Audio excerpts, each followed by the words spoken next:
I'm Symphony Privet. Thank you for joining us here on Featured. We hope to inspire or simply make you smile with some uplifting stories across the country. Medical equipment can cost anywhere from a few $100s to a few $1,000s, but you know, everyone doesn't have that much money just lying around to spare. So that's why a program in Virginia is connecting patients in need to some free equipment. Sean Martinelli introduces us to a grieving father who is transforming his loss into hope for others. Okay. In this Stafford, Virginia home, His favorite basketball player was Larry Bird. everything is as it was, Tons of music. and yet everything is different. Sometimes you'll think you hear something, you look, and he's not there. On Dan Jasmine's mind See, he was giving him heck. is the smile of his son Paul. Once he got MLD, it was a different story. MLD is metachromatic leukodystrophy. It caused Paul to lose his hearing, his vision, his smile. And that's the last picture we have. His pain became unbearable, his calendar still unflipped. Yeah, July 5th. We remember it very well because the guys from the funeral home came. We wanted him to go, and we didn't want him to go. I still get sad. I still can't sing some songs in church that I know he loved, and I still can't sing them. I would cry if I started singing them. I got about 2 words and I started crying, so I quit. That's how hard it was. Hard, but the decision Dan made next was easy. A few miles from Dan's home is a place called Equipment Connection. It's run by Fredericksburg's Disability Resource Center. I tell folks it's more or less it's a ministry. At least to me it is.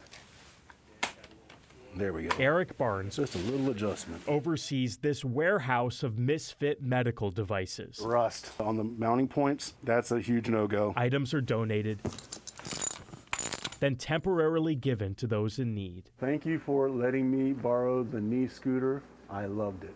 Emma. I can't look up and see that and not smile. No matter your age, no matter your income, Top of the day to you, and thank you for calling Equipment Connection. no questions are asked. You're looking for what, an IV pole? Yes, sir, I do have some. If you want to come on down and sign one out, it's been a real blessing to be able to help folks the way I have over all these years. I can give you the nickel tour, just don't lean anything. I don't want anything to hurt you. And this is where Dan comes in. You'll take a bed if it doesn't have a mattress? I'll make sure to find a good home for it for you. Oh, I know that. After Paul's passing, Did you get rid of my shower chairs? Dan decided to bring his son's medical equipment here. Yeah, your shower chairs, they left out the door, I think, 2 or 3 days later. It will be used to help ease someone else's pain. It's better to give stuff than it is really to get. You find that when you get older.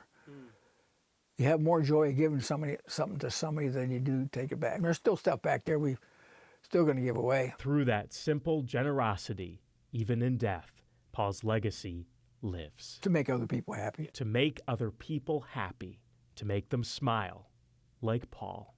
In Stafford, Virginia, Sean Martinelli. Students are opening up their closets and hearts in Idaho. It is all to help a 4-year-old girl with a special request. Maggie O'Mara takes us to a high school where students are shopping for a good cause.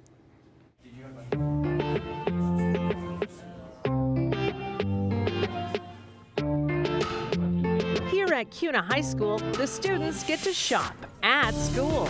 We have anything you can think of. We have jeans, hoodies, sweatshirts, jackets, t-shirts. We have lots of things. This is the CUNA High School thrift shop. Everyone's so excited. They all think it's so fun and they like looking through all the clothes. These students decided they wanted to help raise money for Make-A-Wish, and that's where this sweet little girl, Kensley, comes into the story. Kinsley is 4 years old. She's nonverbal. She loves to play with her 3 brothers. She loves to watch Bluey. She really wants to go to the San Diego Zoo. They heard about the thrift store idea from another high school. A Northern Idaho high school does it, and we were like, let's do it, let's just get it done. But they needed stuff to sell, so these kids went to work. So we asked our community and everyone in school to bring bags, and everyone just came in and brought in all their bags. They used the power of social media too. We sent out a post and said that we could come pick them up at their own house if they weren't able to bring them in. So we went out and did that. We have a total like 200 followers right now, and we just post daily every day on our stories, like come over and just buy new clothes for cheap. This has been a great opportunity for them to learn to do something beyond what the normal teenager does. And so we've seen them work hard. It's serving others. It's going out into your community and having to ask for things that you weren't normally ready to ask for. The gently used clothes and shoes came flooding in.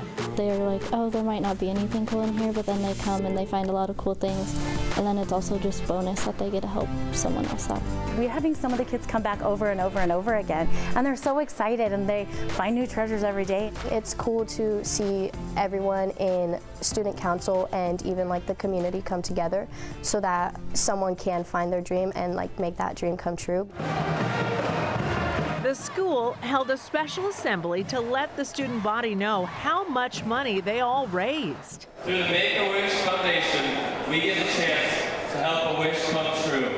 Thanks to our Kuna High School and our amazing community. On behalf of Kuna High School and the Make-A-Wish Foundation, we are here to present to you this check for $3,000. Thanks to you guys, we're gonna make her wish come true and send her off to the San Diego Zoo. $3,000. For me, I think it really showed that like doing the small things like really matter. It's a nice feeling. To all the students who made this thrift store such a success. And to see the smile on their face when they know that they're helping Kensley out is just rewarding, and you know that they're getting the point, like the message, like it's more important to serve others than think of yourself all the time. And I love that for our kids. I love that. That was Maggie O'Mara reporting. Make-A-Wish Idaho was so grateful for the students' $3,000 donation for Kinsley. Kinsley and her family will drive to San Diego, my old hometown, where they will get a stay at a beachside home. Ooh, that is pretty awesome. They also plan to visit the world-famous San Diego Zoo, one of my favorites, the Birch Aquarium, and SeaWorld. A teenager in Pennsylvania is inspiring others by starting her own nonprofit. Let's check this out. By day, Elizabeth Roberts is a junior at high school. And by night, she is making sure no kid is left without art supplies. Roberts created the nonprofit Inspiring Brush Strokes. It's an idea that was planted years before its inception. So when I was younger, my parents had split custody of me, and when I was with my dad, I experienced abuse and poverty, and I really didn't have a creative outlet there. But when I was with my mom, she always made sure I had toys and books and art supplies, and that really formed the person I am today. I think it's just so important to try and instill a creative outlet for them and for them to find a constructive way to unleash their creativity. As of today, Roberts has collected more than 1,000 items to give out to more than 180 kids in her community. Great work. All right, sticking with young artists here, a young girl is beautifying her community in Texas, equipped with a vision and a spray paint can. She is stepping out into areas that sometimes get overlooked. Lydia Herrera shares her story. Isabella Carrasco does it all when it comes to painting a mural, from designing to prepping to painting. Currently, she's working on a 5-part, 96-foot-long mural on the side of Golden Things on Ayer Street. And then hours in the heat installing the mural. But it's something that I am happy to do, and I feel so rewarded doing it. So it doesn't feel like work. This is part of her initiative, Color the Community, which aims to beautify areas across the city with vibrant murals. I do love what they're doing downtown, but I do think the rest of the city deserves the same kind of love and attention. There were no murals in the area I grew up in, and had I known or had I been exposed to it, maybe I would have had a drive for that, but this wasn't something I knew I could do until my early 20s. With Color the Community, Isabella paints murals like this one for free with just donations. The images she's put up on the wall kind of reflect her message of community, togetherness, unity, trying to put something up that speaks to people, that makes you feel something, instead of just, another blank wall. Mike Lawley manages Golden Things. He says the business is proud to support her initiative by donating their wall. Isabella says this is just the beginning and hopes more artists will come together to beautify the city one mural at a time. It's one of the most rewarding feelings I've ever felt. This is something that I feel really passionate about, and I feel like is my calling to come to a space and leave it a lot brighter and more colorful than I found it. That was Lydia Herrera reporting. We are keeping the feel-good stories coming. We will introduce you to a high school track star who put a halt to her sprint across the finish line to do what others wouldn't. We'll tell you why she says it's not all about winning. Plus, you'll want to stick around to meet a determined woman who decided to pull up her own chair to one table of opportunity, and confidence is beaming in one classroom. We'll show you how a group of girls are now connecting with each other and the characters in the books they're reading.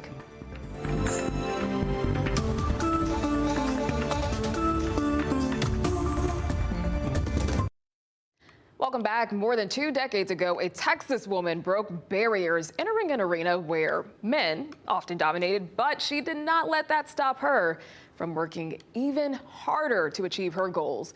Jobin Paniker introduces us to the first female sommelier in the Lone Star State and shows us how her skills have only grown richer over time. This is not just any wine tasting, and Rebecca Murphy is not just any person. 25 people who are lucky enough for a spot at the table. This is our first wine tasting event. Are even luckier to have Rebecca and her husband pair these wines. Rebecca Murphy is the first known sommelier in Texas. She's been a wine specialist since the 70s. Some people don't believe it. She was first a cocktail waitress who really wanted the wine job. You haven't found anybody. I'd like the job. He says, oh, Rebecca, you can't carry a box of wine. I said, I got twin boys that are 6 years old. I can carry one under each arm. I get various reactions about the fact that I am a woman. Oh, yeah, that's me. That's the 70s hairdo. Rebecca knew she was getting into a male-dominated business. She simply had to work harder. She'd taste the wine, then go home and read about them and study them.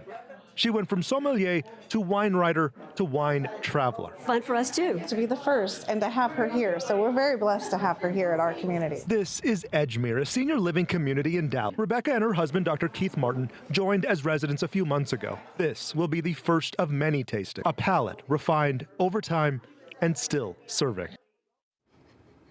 That was Jobin Paniker reporting. And I have to say, it doesn't surprise me one bit that that woman is from Texas. I've met some pretty strong-willed ladies from the Lone Star State. All right, let's turn the page now over to Portland, Oregon, where a group of young girls are ditching their lunch pails to dive head first into books. An educator created a new book club to foster a sense of community while also improving reading skills.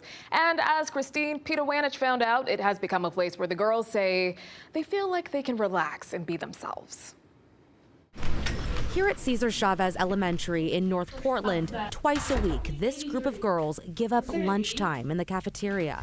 Will you grab your book? To read. Who can remind us what happened so far? She Margaret. signed up for class president. They're part of the Black Girls Book Club, which started this year. Amir, go ahead. I plan to tell Francine about class elections first thing Saturday morning. Like learning about Black girls' history, learning what other girls been through when they were younger, and makes me feel united with them. Through reading, these 4th and 5th graders connect with the characters and each other. This is a place where you can sit, talk with your friends, and have fun. It just makes me feel comfortable in here to speak about things I want to speak about. I hope that they feel empowered. I hope that they feel confident. Khadijah Jones is a math and reading intervention teacher working with kids 2 to 5 years behind grade level. And I saw this need to be able to engage with literacy outside of an academic context, just to expose them to different books, different styles of reading and community. A local nonprofit helped her get books, stickers, tote bags, things to help make reading more fun for the kids. They even get pizza. A lot of the girls that I serve in Black Girls Book Club are a part of academic intervention. I think reading for many of them is a really big challenge, and so just seeing them progress from the beginning of the year of not wanting to read out loud, of stumbling over each word, to actually like reading, enjoying, following the story. She says she wants her book club to feel like a safe space for Black girls. For a long time, Black girls have been marginalized, especially in our Portland metro area. There's usually only one. There's usually only one Black girl in a class. Their experience can be isolating. Talk to the girls. I feel comfortable. And it's clear. Page 80, you're sitting right here? They're at ease here. Everybody has a book? I feel like it's a safe place where you can like talk about things. Whatever like we say in this group like stays in the group. Okay, we're gonna pause right there. Hopefully one day they also want to become teachers and do the same thing. In North Portland, Christine Pitawanich. Now, Ms. Jones hopes that her efforts inspire people and teachers at other schools to do the same thing for their students. I love that idea. All right, let's go to a library now that's not filled with books, but with needle and thread.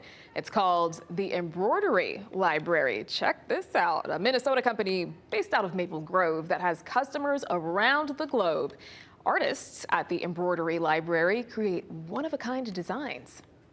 Well, embroidery is an art form where you're using thread and then you're layering it in a beautiful way to create textured artwork. So in the end you get this beautiful piece. You might put it on a shirt, or you might put it on a gift or a towel, and it's just a beautiful art form. From birds to bees to flowers and trees, each design is hand-drawn, whoa, by one of 20 artists. It's so exciting to see things coming out of the sewing room that I get to paint day to day. It's awesome. The Embroidery Library is a leader in the embroidery design market with more than 150,000 unique designs. That is pretty cool. All right, now don't go too far. We will be back in a few minutes. Here's what you can expect ahead on Featured. A touching moment between a father and son is melting hearts around the world. Hey, grab your tissue.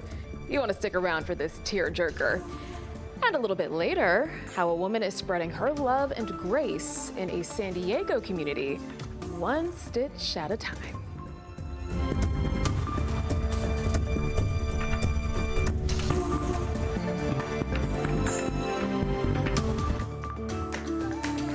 Welcome back. All right, we're getting ready to talk about feelings now. What is your love language? There's 5 of them. There's acts of service, quality time, words of affirmation, physical touch, and receiving gifts. Now, for the young boy we're about to show you, I think it's safe to say his love language might be words of affirmation. Take a look. You're the best son ever, you know that? Oh my gosh, I can't take this. This is 5-year-old Micah. You can see he got emotional after his dad showered him with some loving compliments. Now, Micah was so touched by the heartfelt words. Look at his hand. He's got some French fries there. He forgot all about them. Now, the video racked up more than 28,000 comments on TikTok, and one user wrote, "If I had one wish, it would be that every child was loved like this." Oh my gosh, I could watch this 100 times. Now, when it comes to track, you know, it's all about being the first to sprint across the finish line. You want the trophy, you want the medal. Well, one high school track star is going viral for how she decided to help the competition. Check this out. Kaylee Montgomery was running in a cross-country state championship in Batesville, Arkansas. And that's when she noticed another runner go down near the end of the race. And while everyone else ran by Julia Witherington, Montgomery stopped to help her along. She says she simply just did what her faith told her to do. If I was down and I was falling and I couldn't get up, even spiritually, like Jesus wouldn't pass me by. He would have came to me and picked me up and helped me. It's a really good opportunity to share what the Lord has done in my life and show in action what he can do. All right, now get this. Even though she slowed down her pace, Kaylee still finished with a personal best. I love that great sportsmanship. All right, now I need you guys to really buckle up for this next one and listen up. I'll have a question for you at the end of the story. If you have a cat or a dog, you know cleaning up their shed hair is kind of like a part-time gig. It's a lot of work. You got to do it every day, every other day. Well, one woman decided to make the task worth her while. Take a look at this. This is Phoebe, my 4-year-old lionhead rabbit, and I'm on a mission to turn her fur into a beanie. Huh? Yeah, you heard that correctly. Josie spent a year collecting the fur shed by her little bunny, Phoebe. And she hired someone to spin the fur into yarn. And then she got another person to knit the yarn into, you guessed it, a beanie hat. Josie revealed the final results on TikTok and was surprised with a mini beanie for Phoebe. I think it's a little weird.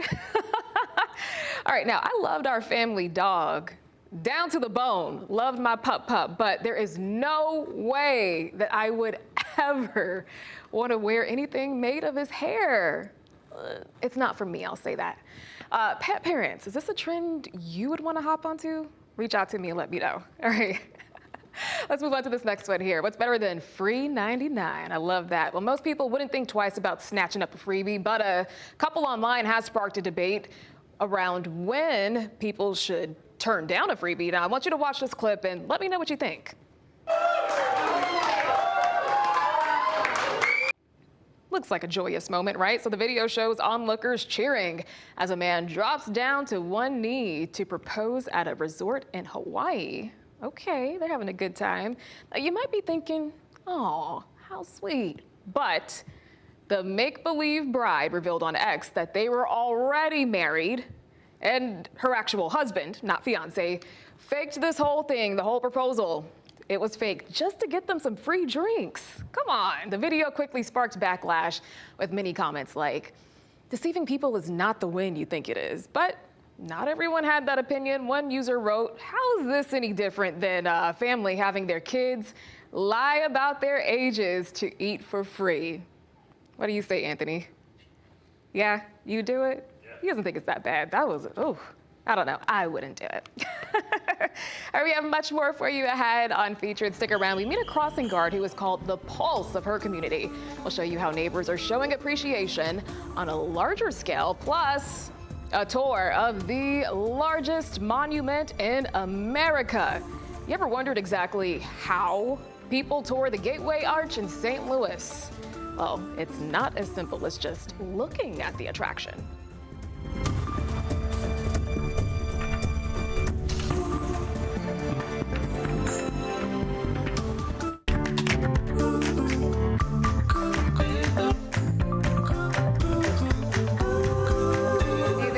Hanging out with us here on Featured. I'm Symphony Privet, and we are continuing to bring you some uplifting stories from across the country. Now, even the smallest act can improve your street. Check this out. At an intersection in Connecticut, a simple greeting is adding up over 3 decades. Jim Altman introduces us to a crossing guard who is being celebrated as a neighborhood hero. It's only about 24 steps from one side of Park Street to the other, but for the woman known as Miss Nikki, those steps have gone miles for her community. The sounds of the city. And the pace is about to pick up in Parkville. It's a blessing. The school day has just ended. All right, we're about to cross, y'all. And that means Miss Nikki needs to answer the bell. For Nicole Knight. Her name is Miss Nikki. Hello. Yes, everybody call me Miss Nikki. Later, Bianca. Life is at a crossroads. All right. It's been that way for the past 30 years. I like being here. I like what I do. I love the people. They're all so good to me. Fluorescent vest and referee's whistle at the ready. Come on. There you go. Where Park Street meets New Park Avenue in Hartford. Hi, Mama. You can't miss Miss Nikki. All right, guys, have a good evening. Yes, I'm out here. The ice, I'm out here. You don't think about that. You're thinking about, let me get here for the safety of the children, seriously. You know what I'm saying? So you want to just be here for them. I don't think about the weather. She stops traffic. I miss y'all, but it's okay. At least I can still wave when y'all ride by. And simultaneously starts a conversation. Oh, you got a baby totally covered today, huh? It's extra chilly, huh? A mother and a grandmother. All right, come across. Miss Nikki is more than a crossing guard. Come on, you got it? She's crossed generations. Bye, see you. Come on, Sunshine, you got it, girl. I've had like whole families, you know, sisters, brothers, then the baby that was born, and then some of them they were older, I got their child. Yeah, I had a lot of that. And that plays to a bigger picture. Well, it does now. Wow, he got every one of my gray hairs to look like up in there. A story up, her story grows. So this is my neighborhood. That's because artist Michael Rice took special note of Miss Nikki. There was something about her that just kind of radiates and glows. She just has this incredible aura, and for years I passed by her, and finally I stopped and introduced myself, and I knew within a couple minutes that I wanted to paint her. Gracing the once blank brick facade of a men's shop, 22 feet high by 55 feet wide. The colorful Miss Nikki mural is a finished work in black and white. This, Michael, is about showcasing an everyday hero? Yeah, she is an unsung hero of the neighborhood, there's no question about it. I feel like the more we can showcase people that are living, breathing within our communities that are kind of the unsung heroes, to me, those are the people that we should be celebrating. This is just not a wall. This is somebody's life that's been here for, 30-some years. So I was moved when he picked her. Hey! She is the pulse. This corner is the pulse of this neighborhood. All right, baby, see you tomorrow. And this is a lovely community. I love it. You give out the love, you get just as much back. I love that story from Jim Altman, and the thing is, those kids are going to remember Miss Nikki for the rest of their lives. What a valuable treasure in that community. Over now to Oceanside, California, to meet a woman who is keeping her community warm and cozy with pajamas. And while the PJs bring comfort to so many children in need, stitching efforts could soon stop for good. Jeff Zevely speaks to supporters about why it's important to save the Pajama Project. I wasn't expecting all of these people at our shoot. Well, hello. Hi, Dad. Wow. Yet, Welcome. I wasn't surprised. In 2019, we aired a story about Margaret Daly and the Pajama Project. You're going to make me cry now because I'll tell you why I do this. This is touching many, many people. Which leads us back. Thank you. How are you? I'm better than ever. To this reunion. And don't make me cry again.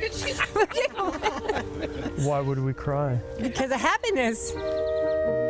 The Pajama Project provides free PJs to homeless and abused children and military families in need.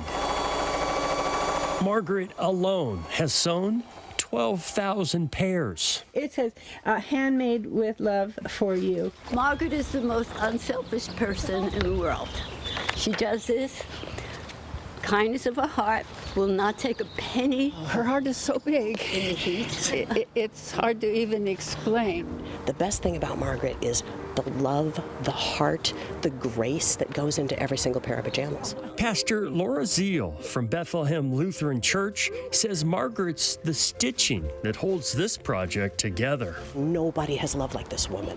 Nobody is as generous, gracious, caring, loving. Save the project! And look at this community she's built. Margaret's PJ posse is holding signs pleading to save the Pajama Project. What happened is I think people kind of forgot about the PJ project during COVID. Now, I don't know if you know this, but after your presentation in 2019, we got a gift of $10,000 within a week. After my story? Yes.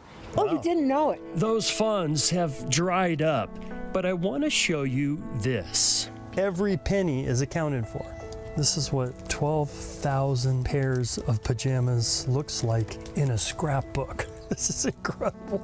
Margaret sews because she feels this is her spiritual test on earth. I have a feeling God's going to give you an A. Save the project! Save the project! In the Zevely Zone, Jeff Zevely. It was so kind of Jeff Zevely to put another spotlight on the Pajama Project, and we hope, fingers crossed, Miss Margaret gets an overwhelming show of support. We need an update. Hopefully we get it. Now, have you ever been out with your baby and you realized you're out of diapers? Yikes. Instant panic mode, right? Well, thankfully, a new idea from a Dallas woman, hey, another Texas lady, could make that a thing of the past. Darren Bob shows us a quick solution for families facing diaper emergencies on the go. Erin England says starting Diaper Concierge came out of necessity. I'm at a restaurant. It's time for a diaper change. It's a code brown. You know what that means. So we go to the diaper changing table. Thank God they even have one of those. I'm ready to do the change. I reach into my diaper bag and come up empty. No diapers. And that's when she came up with the idea of a machine that dispenses diapers. You just go up to the machine. It's mounted on the wall, so it's right there at eye level, right next to the changing table, right where the action happens. And it's all touchscreen. It's all digital. It's super easy to interact with. You select your product, you swipe your card. It's completely cashless, so it's Apple Pay, Google Pay, any kind of credit card, and you get your item. And she says it's more than just diapers. And each diaper kit, it's like a kit. It's got a diaper, a changing table cover, a disposal bag, so you can wrap up the soiled diaper and throw it in the trash can. And you can choose from wet wipes, hand sanitizer, backup onesie, even formula. It was installed in XNA about a month ago, and England says it's been very well received. I love hearing from parents, and it's mostly parents that have found it. You just happened upon it in that moment, and they say it's a lifesaver. Where was this when my kids were little? That was Darren Bob reporting. Now check this out. At first glance, this looks like an animal shelter. Well, sometimes, looks can be deceiving. This is actually a repair shop in Minnesota. Audrey Russo explains how the owner is making the wait for cars much more enjoyable. Before an engine can purr, you have to make a lot of noise. Tune in to Turbo Tim's and you'll hear the constant tune-ups of their most prized fleet. He's our show kitty. The waiting area of their St. Paul location is a showroom for 7 pristine models. Charlie is our most beautiful Bengal. All on display right here to ease the worries of waiting for car repairs. I always liked cats, and I had a lot of cats. It's stressful waiting for a car. You're not selling anything fun, so it's just good to have a cat around you, kind of just keep you calm. Now, do you have a favorite? No, of course not. We love them all in their own special way. Consider the cats alone. You scared of that camera? There's a reason Tim can't part with them. Yeah, we love our cats too much. You'll see the hardest, gruffest mechanics. You'll see their soft side, and there's just something beautiful about that. I'm working on this 2017 Toyota Tacoma. It was leaking power steering fluid, so I'm replacing the steering rack. When I heard about this place, I was kind of shocked that you could work with cats. And I just feel like anybody who has cats in their business is just good people. So I love it. Working on cars can be stressful at times, and it's really nice to come up and just relax with a cat, bond. If the test drive inspires you to adopt, Tim can steer you in the right direction. We partner with Feline Rescue, and they're right down the street from our shop, so we'll send people down there. It's a smooth operation with a reliable lineup. And purrs like a kitten. It works pretty perfect. I couldn't go any other way without having cats. They're part of our family. Alrighty, that was Audrey Russo reporting. Still ahead on Featured, a NASA mission on Earth. We'll show you how the company is working to help the U.S. fly faster than the speed of sound. Plus, a Tennessee sports fan goes from radio to reality. More on the chance encounter that got him a closer seat to the action.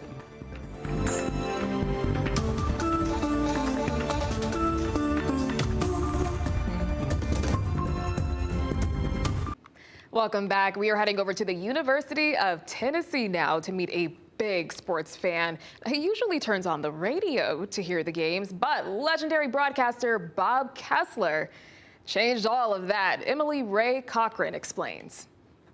Top of the key, Meshack. He's wide open and fires. Good! For more than 25 years, Tennessee fans have trusted Bob Kessling as the voice of the Vols.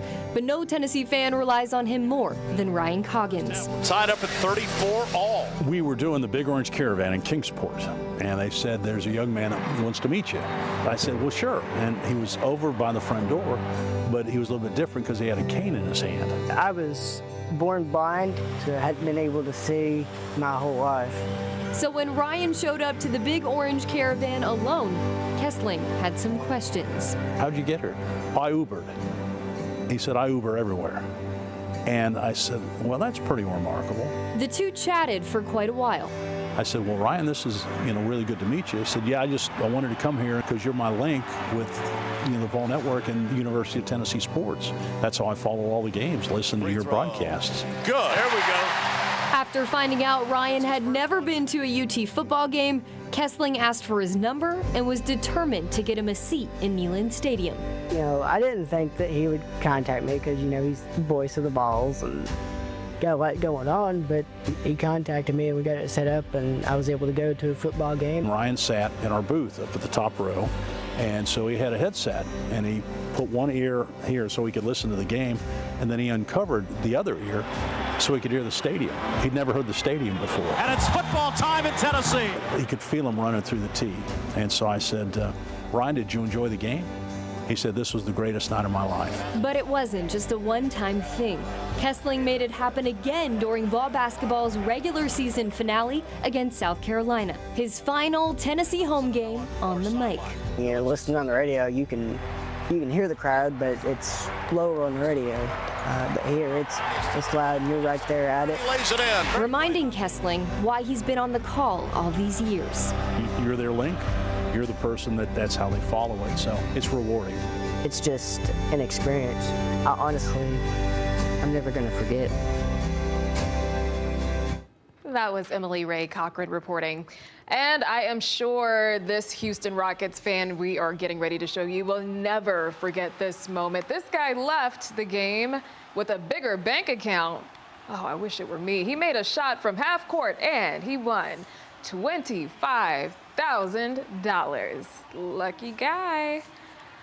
Check this out. A Little League icon is now on display over at the Louisville Slugger Museum. Monet Davis was a 13-year-old pitcher when she made history as the first girl to win a Little League World Series game, shattering gender barriers in the sport. It just goes to show, no matter what you're in, no matter what you want to do, if you work hard, if you're given the opportunity, take full advantage of it, and don't forget to always be yourself and to go after your dreams. I love it. 40 million kids have played Little League baseball since 1939, but only 23 girls have made it to the Little League World Series. Way to go, Monet. All right, now how does a trip from New York City to Los Angeles in just 2 hours sound? I'd love that. Take that over a long flight. Well, what about New York to Europe in 4? As Sean Giggy shows us, it is one step closer to becoming a reality. Crafting what the test is going to be. To make a kid stressed, just say test. So that's the test you see in the middle. Yikes. So what? Now just imagine the pressure if that test had the potential to alter human history. Not really pressure, but just the excitement and seeing that light at the end of the tunnel is really where we're at right now. When NASA entered that tunnel, it was taking a shot in the dark, hopeful it could do what had never been done. And fly a quiet supersonic flight. No one has ever done that aspect before. At least, not yet.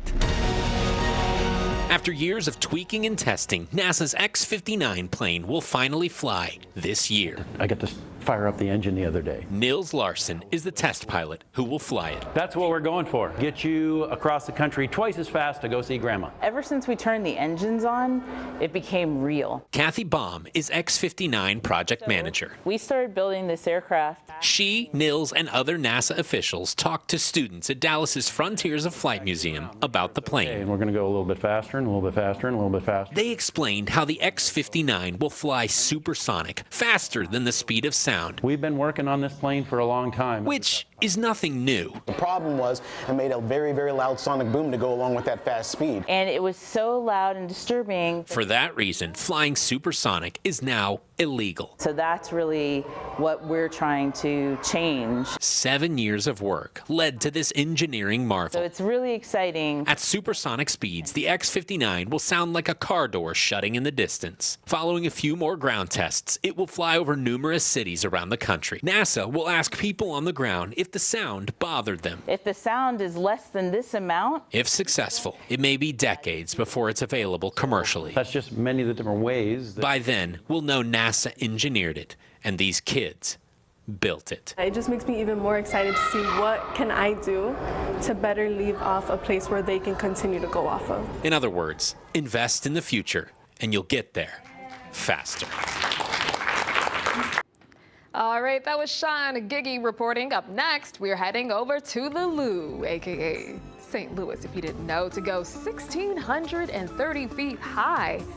Woo, the Arch experience right after the break.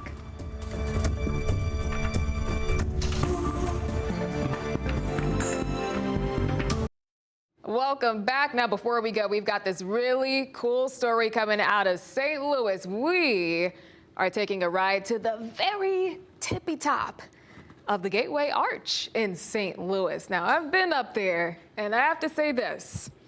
If you are a little claustrophobic or you're afraid of heights, you might just want to view the arch from the outside and down below. Renee Knott takes us along with him as he conquers his fear of heights. Check this out.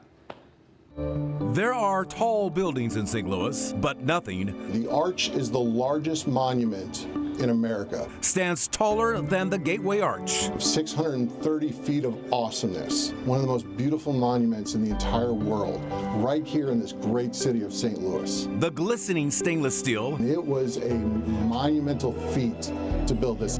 Appears to twist above ground. It's what's called a catenary curve, so it's more of an optical illusion. A lot of people have gone up and into that curvy part. Every year, about 750,000 giving up their fear of heights. First time I went up was in 1984. I was 4 years old, and I was terrified as a child.